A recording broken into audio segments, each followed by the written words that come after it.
ایک قول سنانا ہے آپ کو امام حسین کا، اور خواہش میری یہ ہے کہ میرے حاضرین اور ناظرین اس قول کو رٹا لگا کے یاد کریں، اس قول کو انشاءاللہ۔ یہ قول جو امام حسین کا ہے نا جی، یہ جس دن مجھے ملا تھا نا تو میں نے بھی رٹا لگا کے یاد کیا تھا، اور میرے پاس جتنی ڈائریاں ہیں شاید میں نے سب میں لکھا ہے۔ امام علی مقام رضی اللہ تعالیٰ عنہ فرماتے تھے اللہ کی رضا کے لیے کسی شخص کی ایک حاجت پوری کر دینا 1 مہینہ مسجد میں اعتکاف کرنے سے زیادہ درجہ رکھتا ہے۔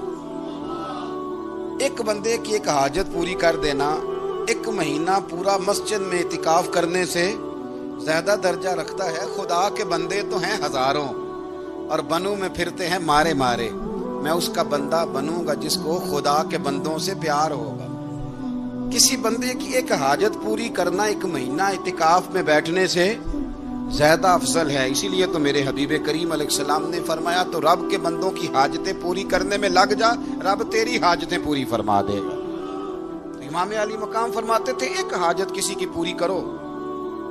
حضرت جناب سیدہ زینب بنت ابی رافع کہتی ہیں کہ سیدہ فاطمہ الزہرا ایک دن اپنے دونوں شہزادوں کو لے کے، جب حضور کی طبیعت مبارک بظاہر علیل تھی جس میں حضور کا وصال ہوا، دونوں شہزادے لے کے سیدہ فاطمہ نبی کریم کی بارگاہ میں گئی، کہنے لگی یا رسول اللہ میرے بچوں کو کچھ دیجئے سیدہ پاک۔ تو حضور اٹھ کے بیٹھ گئے، اس کندھے سے امام حسن کو لگایا اور اس سے امام حسین کو لگایا، اور فرمایا فاطمہ یہ جو میرا حسن ہے نا اس کو میں اپنی ہیبت اور سرداری دیتا ہوں، اور فرمایا یہ جو میرا حسین ہے نا حسین کو میں اپنی جرت اور سخاوت دیتا ہوں، میرا حسین جرت مند ہوگا اور سخی ہوگا۔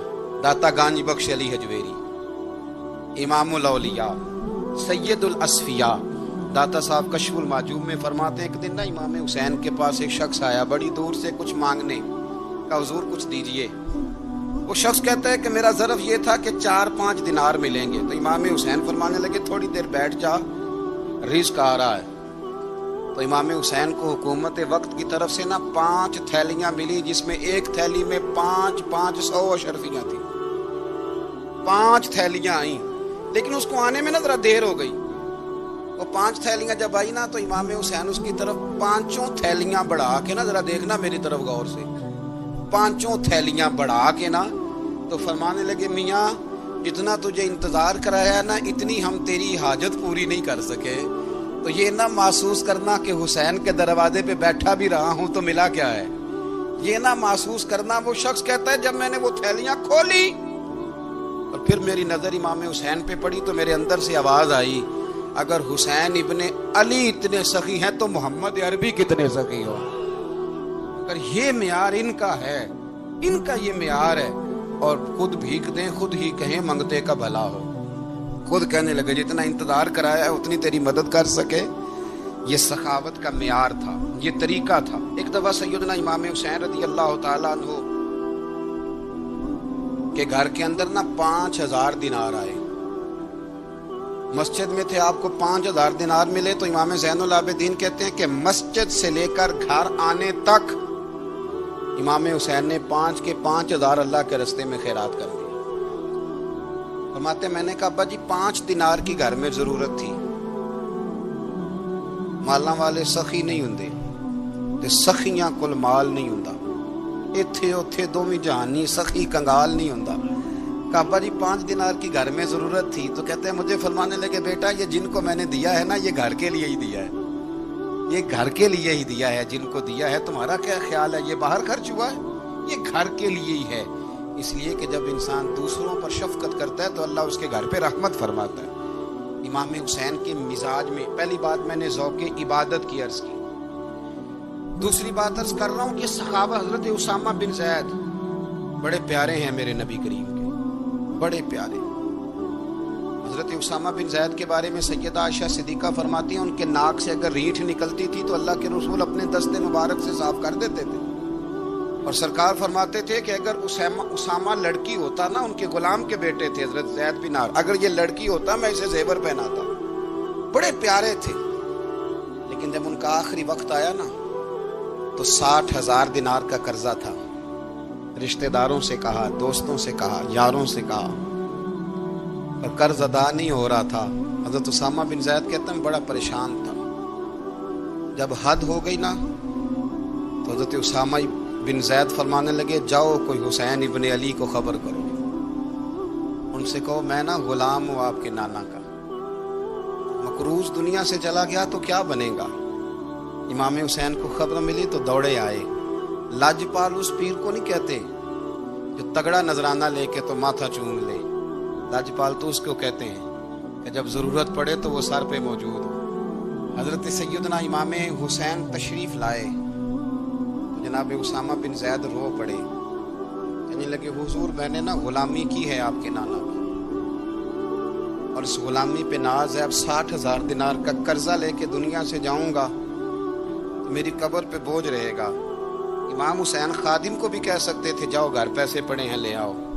امام حسین خود گئے، چادر روڑ کے تو اس کی اوٹ میں بکل میں 60,000 دینار چھپا کے لائے اور جناب اسامہ بن زید کے سامنے رکھ کے کہنے لگے اسامہ یار پیسے رات کو ہی آئے تھے، میں سوچ رہا تھا مجھے تو ضرورت نہیں، اللہ نے کس کا نصیب میرے گھر میں بھیج دیا، مجھے تو حاجت ہی نہیں تھی، اب پتہ چلا پیسے تیرے تھے، اللہ نے حسین کی ڈیوٹی لگائی ہے کہ جا کے دے آ.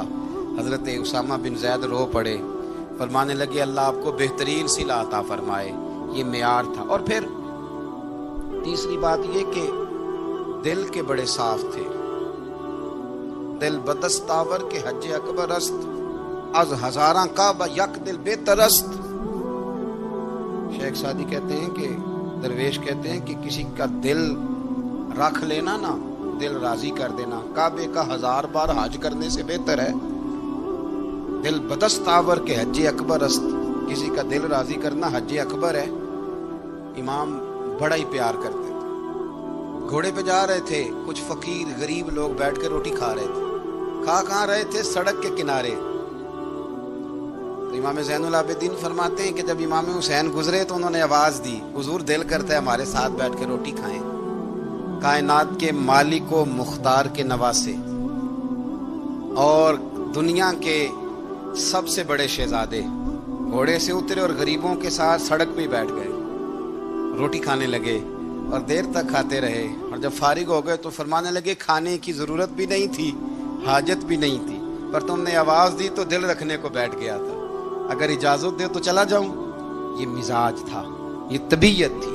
آپ کے ایک بھائی ہیں چھوٹے، حضرت محمد بن حنفیہ نام ہے، حضرت مولا علی شیر خدا رضی اللہ تعالیٰ عنہ کی دوسری بیوی سے. ایک دن حضرت امام حسین ان کے گھر میں بیٹھے تھے تو کسی بات میں نا اختلاف رائے ہو گیا، تو امام علی مقام ناراض ہو گئے، فرمایا آج کے بعد تیرے گھر نہیں آؤں گا. رومال اٹھایا چلے گئے. لوگوں نے حضرت محمد بن حنفیہ رضی اللہ تعالیٰ عنہ سے کہا حسین تو ناراض ہو گئے، کبھی نہیں آئیں گے. آپ فرمانے لگے بھائی تمہارا ہے کہ میرا؟ جی بھائی تو آپ کے ہیں. فرمایا اگر کہو تو چند منٹوں میں حسین واپس آئے. جناب ناراضگی ہو گئی ہے. فرمایا ناراضگی ہوئی ہے پر میں اس کے دل کی نرمی کو تو جانتا ہوں، اس کے مزاج کے اندر جو محبت ہے اس سے تو ابھی آئے. کہ جناب وہ کیسے؟ فرمانے لگے دیکھنا ذرا. امام حسین نے خط لکھا، حضرت محمد بن حنفیہ نے رکا لکھا، کہنے لگے حسین میرے باپ کا نام بھی علی ہے اور آپ کے باپ کا نام بھی علی ہے، پر ایک فضیلت ایسی ہے جس میں میں آپ کا مقابلہ نہیں کر سکتا، وہ یہ ہے کہ آپ سیدہ فاطمہ الزہرا کے لال ہیں، آپ محمد مصطفیٰ علیہ السلام کے نواسے ہیں. کہنے لگے بھائی جان آپ نے نانا جان کی وہ حدیث تو سنی ہوگی کہ دو لوگ ناراض ہو جائیں تو جو صلح پہلے کرے جنت میں پہلے جائے گا. فرمانے لگے دل میرا کر رہا تھا کہ پہلے صلح کر لوں، لیکن پھر بڑے بھائی کو پشت کروں گا جنت میں جاتے ہوئے، یہ بھی تو بے ادبی ہے نا. اب خط میں نے لکھ دیا ہے، آپ کا جو ارادہ ہو. امام حسین نے خط پڑھا تو آنکھوں میں آنسو آ گئے. پھر سے رومال اٹھایا. بچے پوچھنے لگے کہاں جا رہے ہیں؟ کہا بھائی کے گھر جا رہا ہوں. کہا آپ تو ناراض تھے. فرمایا تھا ناراض پر ہے تو میرا بھائی نا. ہو گئی بات ختم. بڑی دل میں نرمی، طبیعت میں سوز، لہجے میں گداز، لیکن اس کے ساتھ ساتھ امام حسین رضی اللہ تعالیٰ عنہ کا جذبہ جہاد، امام حسین کی استقامت. آج لوگ ادھر ہوتے ہیں جس طرف ہوا کا رخ ہوتا ہے. آج لوگوں کی سوچوں کا زاویہ یہ ہے کہ جدھر رش زیادہ ہوگا ہم بھی ادھر جائیں گے. ہم یہ نہیں دیکھتے حق کس طرف ہے، ہم یہ دیکھتے ہیں رش کس طرف.